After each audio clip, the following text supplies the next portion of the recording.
भक्तों, क्या आप जानते हैं कि मृत्यु के बाद आत्मा सबसे पहले क्या मांगती है? न धन, न घर, न रिश्तेदार, बल्कि भोजन। गरुड़ पुराण में छिपा यह रहस्य आज तक अधिकतर लोग नहीं जानते। अगर आपने यह कथा अधूरी छोड़ दी तो संभव है कि आप अपने ही पितरों के कष्ट का कारण बन जाएं। यह वीडियो अंत तक देखिए, क्योंकि आखिरी सत्य आपकी सोच बदल देगा। और भक्तों, ऐसे ही गूढ़ और रहस्यमय ज्ञान के लिए अभी हमारे चैनल को सब्सक्राइब कर लीजिए, क्योंकि अगली कथा शायद आपके ही जीवन से जुड़ी हो। भक्तों, क्या आपने कभी सोचा है कि मृत्यु के बाद शरीर के सड़ने पर आत्मा कैसे जीवित रहती है? क्या उसे भूख लगती है? क्या आत्मा भी भोजन करती है? तो भक्तों, आज हम गरुड़ पुराण के पन्ने खोलेंगे, जिसमें वह रहस्य छिपा है जिसे जानकर आप आश्चर्यचकित रह जाएंगे।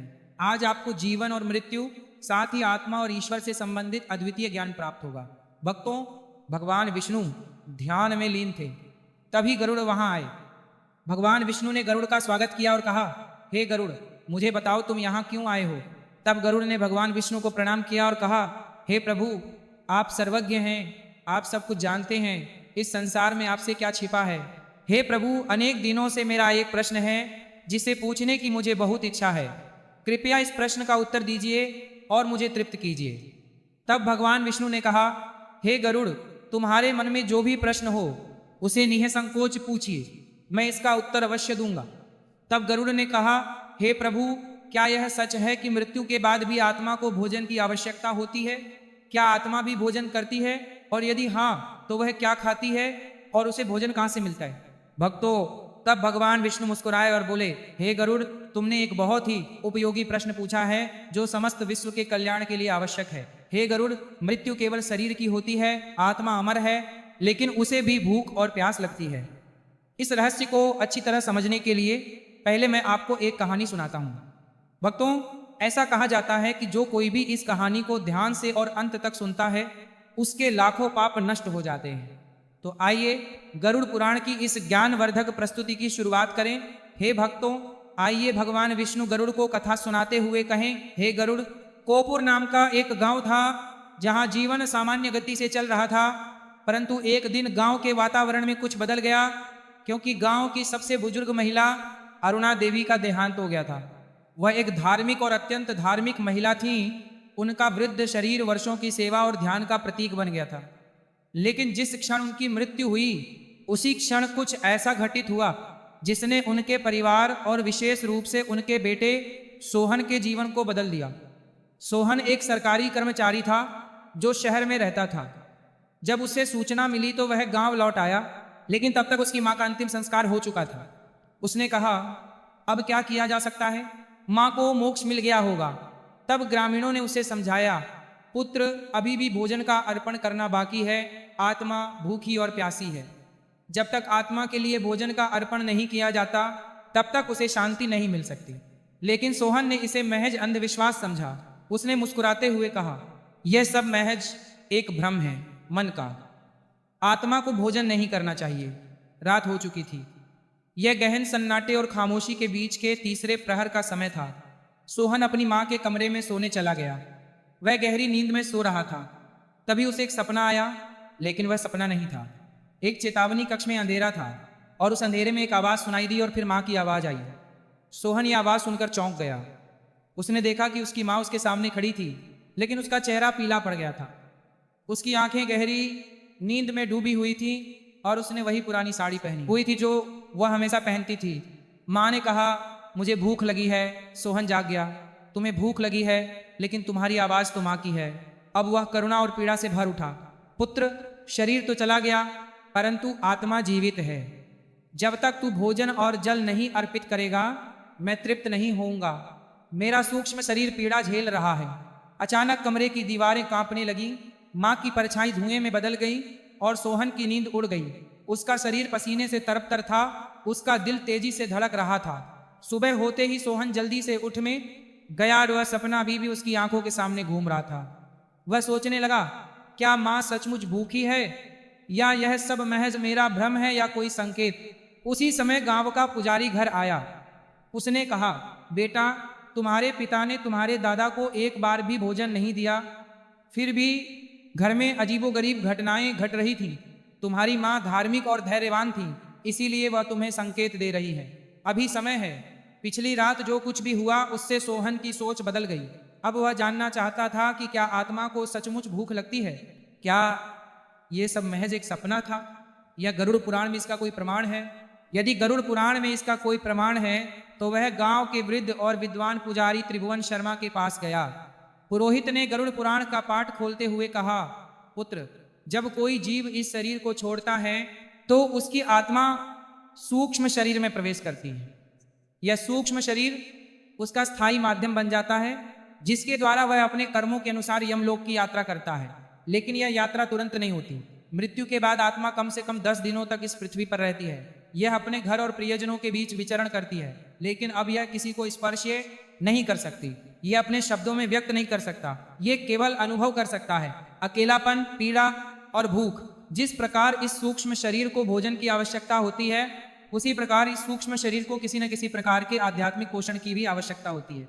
यह पोषण जल आत्मा को तपस्या और साधना से प्राप्त होता है। आत्मा को शांति तभी मिलती है जब उसकी विधिवत तपस्या और साधना की जाए। गरुड़ पुराण में स्पष्ट रूप से लिखा है, यदा शरीरम त्यक्त्वा आत्मा यमलोकम गच्छति तथा तस्माई तर्पणम न दत्तम चेत आत्मा क्षुधा भवति। अर्थात जब आत्मा शरीर छोड़कर यमलोक की ओर जाती है और यदि उसकी तपस्या न की जाए तो वह भूखी हो जाती है। जी हाँ, ये बात केवल शास्त्रों में ही नहीं कही गई है, बल्कि यह अनुभव भी सत्य है। आत्मा को भोजन की आवश्यकता नहीं होती, उसे स्मरण और भक्ति से किए गए तपस्या की आवश्यकता होती है। यह आत्मा को तृप्त करता है और मोक्ष की ओर ले जाता है। तब सोहन ने उत्साह से पूछा, लेकिन आत्मा तो अदृश्य है, ये भोजन कैसे ग्रहण करती है। पंडित त्रिलोचन मुस्कुराए और बोले, पुत्र, तुमने बहुत अच्छा प्रश्न पूछा है। यह सत्य है, आत्मा स्वयं भोजन नहीं कर सकती क्योंकि उसका कोई भौतिक शरीर नहीं होता। लेकिन जब परिवार के सदस्य श्रद्धा और विधि विधान से तपस्या करते हैं, तब वह भोजन सूक्ष्म ऊर्जा के रूप में आत्मा तक पहुंचता है। आत्मा भौतिक वस्तुओं को नहीं बल्कि भावनाओं को ग्रहण करती है।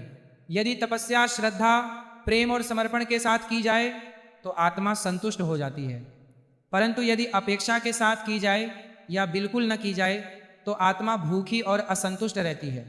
यह सुनकर सोहन भयभीत हो गया। उसके हृदय में भय और अपराध बोध की लहर दौड़ गई। तब पंडित जी ने गंभीर स्वर में कहा, जब आत्मा की भूख शांत नहीं होती तो वह धीरे धीरे क्रोधित, बेचैन और अशांत हो जाती है। कई बार यह घर के लोगों को सपनों में अजीबोगरीब घटनाएं, किसी के स्वास्थ्य में गिरावट, घर में अशांति, यहाँ तक कि पिता के प्रति असंतोष का संकेत देता है। ये सभी आत्मा की असंतुष्टि के लक्षण हैं। तपस्या कर चुकी आत्मा के लिए यह उसी प्रकार है जैसे थके हुए यात्री के लिए भोजन। जब तपस्या, श्रद्धा, प्रसन्नता, जल और मंत्रों के साथ की जाती है, तब आत्मा को वह ऊर्जा प्राप्त होती है जिससे वह यमलोक की कठिन यात्रा पूरी कर सकती है। तपस्या के बिना आत्मा भटकती है और कई बार योनि में प्रवेश कर जाती है। मृत्यु के बाद तपस्या के 10वें, 11वें और 12वें दिन आत्मा भोजन और विश्राम का कार्य करती है। फिर 1 वर्ष तक प्रतिमा, श्रद्धा, पितृपक्ष और तर्पण, ये सभी मिलकर आत्मा को आध्यात्मिक उन्नति की ओर ले जाते हैं।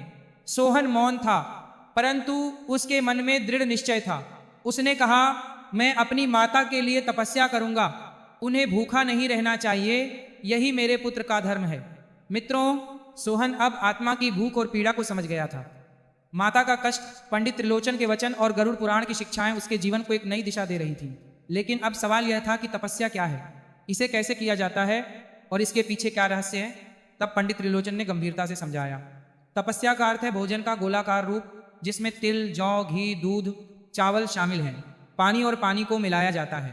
इसे मंत्रों के साथ प्राचीन आत्मा को अर्पित किया जाता है। यह तपस्या आत्मा के सूक्ष्म शरीर के लिए ऊर्जा, भोजन और यात्रा का माध्यम बनती है। गरुड़ पुराण में लिखा है कि मृत्यु के बाद के 10 दिन विशेष महत्व रखते हैं। प्रत्येक दिन विशेष मंत्रों और अनुष्ठानों के साथ आत्मा को तपस्या अर्पित की जाती है। प्रत्येक दिन का एक उद्देश्य होता है। पहले दिन मृत्यु का दर्द दूर हो जाता है। तीसरे दिन सूक्ष्म शरीर की रचना होती है। 7वें और 10वें दिन आत्मा स्थिर हो जाती है। हिंदू शास्त्रों में यह तपस्या केवल एक प्रतीक नहीं है, बल्कि एक गहन वैज्ञानिक और ऊर्जा आधारित विज्ञान भी है। तपस्या में अर्पित तिल नकारात्मक ऊर्जा को शुद्ध करता है। यह जलमय भावनाओं का माध्यम बन जाता है। जब परिवार के सदस्य प्रेम, भक्ति और समर्पण के साथ तपस्या करते हैं तो आत्मा न केवल संतुष्ट होती है बल्कि मुक्त होकर मोक्ष की ओर अग्रसर होती है। आत्मा को वह ऊर्जा प्राप्त होती है जिससे वह या तो मुक्त हो जाती है या परलोक की ओर अग्रसर होती है।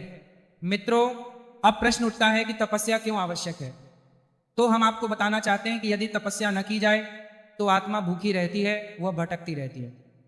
कभी कभी यह एक प्रेत बन जाता है, कभी असंतोष की स्थिति में, और कई बार ये परिवार पर पिता के दोष के रूप में अपना प्रभाव दिखाता है। ऐसे परिवार में मानसिक अशांति, आर्थिक बाधाएं, बच्चों से संबंधित पीड़ा और आध्यात्मिक विरोध उत्पन्न हो सकते हैं। व्यक्ति आध्यात्मिक दृष्टि से व्यथित रहता है। यहाँ स्पष्ट चेतावनी दी गई है, यो ददाति पितृभ्य पिंडम सभवति पापिषण अपनोति सुखम कदाचित। अर्थात जो अपने पूर्वजों को प्रायश्चित नहीं करता वह पापी कहलाता है और उसे कभी सच्चा सुख नहीं मिलता। मित्रों, यह सब सुनकर सोहन का संकल्प अब और भी दृढ़ हो गया। उन्होंने निश्चय किया, मैं अपनी माता जी को पूर्णतः प्रायश्चित दूंगा। उन्होंने श्रद्धा और पूर्ण विश्वास के साथ गांव के सभी ब्राह्मणों को आमंत्रित किया। घर के आंगन में कुष्ठ आसन स्थापित किया गया। तिल के बीज जल से बने पिंड मंत्रों के साथ अर्पित किए गए। सोहन की आंखें प्रत्येक मंत्र और प्रत्येक आहुति से भर उठीं। उसका रोमा रोमा अपनी मां की स्मृति में डूबा हुआ था। अंतिम मंत्र के समय हवा की गति थम सी गई थी। एक गहरी शांति का अनुभव हुआ, मानो कोई अधूरा संदेश अब पूरा हो गया हो। वह जा चुका था और तभी सोहन ने अपनी मां की मुस्कुराती हुई परछाई देखी। अब उसे भूख नहीं थी, वह शांत थी और धीरे धीरे धुएं में गायब हो गई। सोहन ने पिंडदान विधि पूर्वक कर दिया था। ऐसा लग रहा था कि माताजी की आत्मा को क्षण भर के लिए शांति मिल जाएगी, लेकिन पंडित त्रिलोचन के चेहरे पर अब भी चिंता की लकीरें थीं। सोहन ने कोमल स्वर में पूछा, क्या अब माताजी को पूर्ण शांति मिल गई? पंडित जी ने गंभीर स्वर में उत्तर दिया, पुत्र, पिंडदान तो केवल पहला कदम है।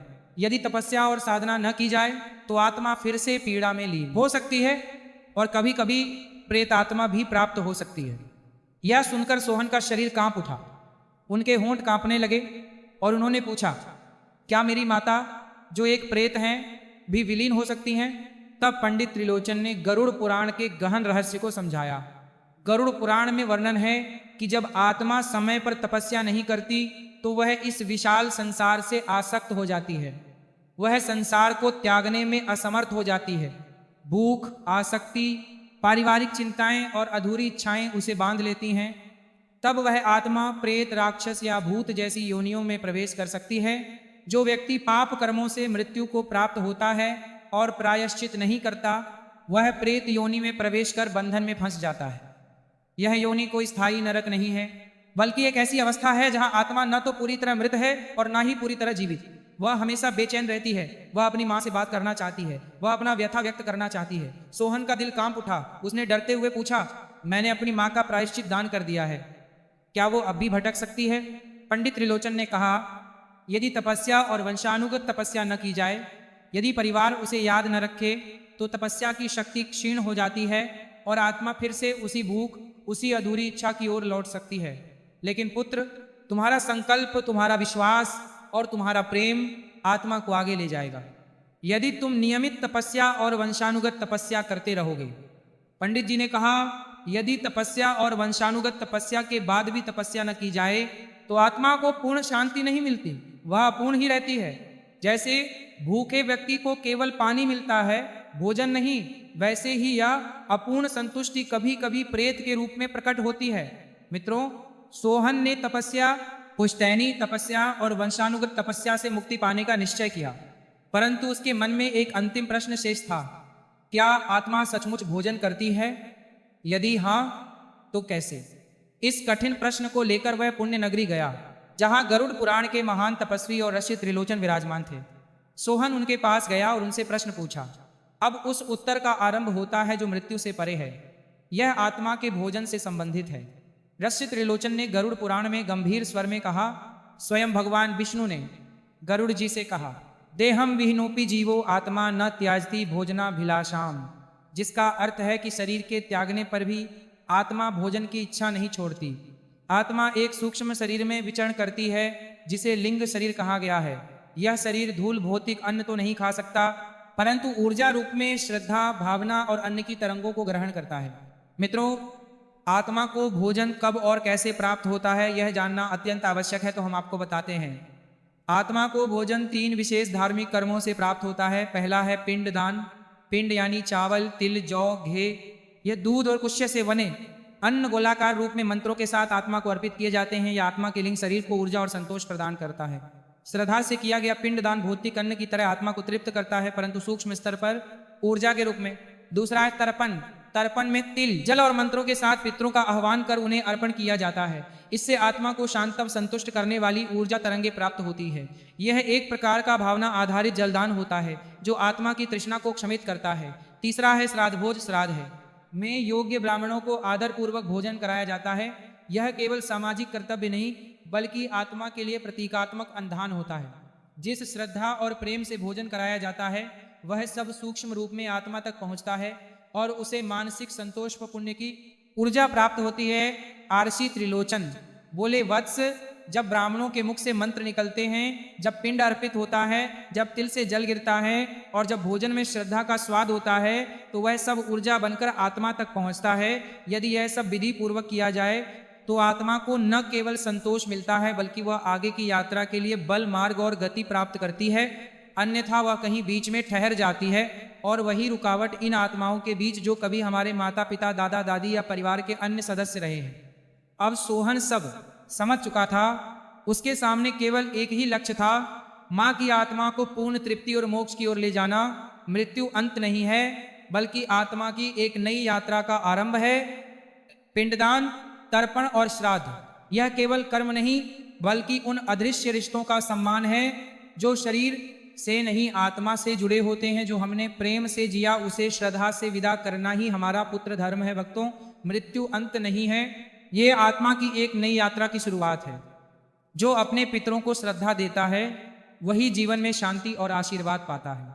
अगर यह कथा आपके हृदय को छू गई हो तो इसे यहीं मत छोड़िए। अभी हमारे चैनल को सब्सक्राइब करें ताकि ऐसे ही गूढ़ रहस्य, गरुड़ पुराण की कथाएं और मोक्ष का मार्ग आप तक पहुंचता रहे, क्योंकि अगली कथा शायद आपके ही जीवन से जुड़ी हो।